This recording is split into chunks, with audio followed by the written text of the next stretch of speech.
Des entrepreneurs sénégalais cherchent des solutions de recyclage pour lutter contre le problème de la pollution plastique dans le pays. L'équipage de Plastic Odyssey est à l'origine d'une initiative flottante de 3 ans autour du monde qui vise à expliquer les principes de base du recyclage du plastique à de potentiels recycleurs vivant dans des pays aux prises avec une importante pollution. À Dakar, les visiteurs ont pu découvrir le processus de recyclage du début à la fin. On a un volet où on va apprendre de ce qui se passe déjà sur le terrain, parce qu'on rencontre énormément d'innovations qui sont parfois pas connues.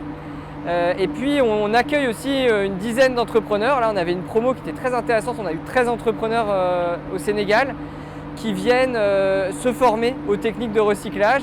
Il y a aussi un échange forcément puisqu'ils font déjà en général du broyage, ils commencent à collecter, à trier et parfois à broyer. Si l'enthousiasme de ces jeunes entrepreneurs ne manque pas, la technologie, le financement et la sensibilisation du public font défaut. Le président Macky Sall a proposé de faire du Sénégal une nation zéro déchet et a interdit les plastiques à usage unique en 2020.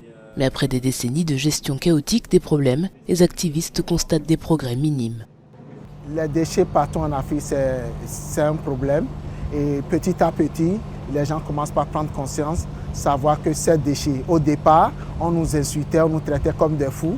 Mais aujourd'hui, les gens commencent par comprendre que les déchets, c'est de l'avenir, les déchets, ça crée de l'emploi, les déchets, c'est une opportunité. Le jeune entrepreneur sénégalais Abdoul Baki Mbaké a mis en place son propre site de recyclage, un projet pilote lancé avec Plastic Odyssey.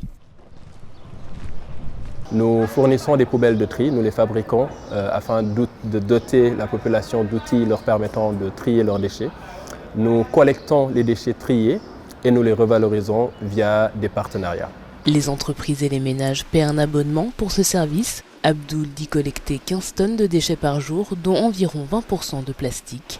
L'industrie naissante a besoin de l'aide de l'État pour décoller, par exemple en encourageant les gens à trier leurs déchets.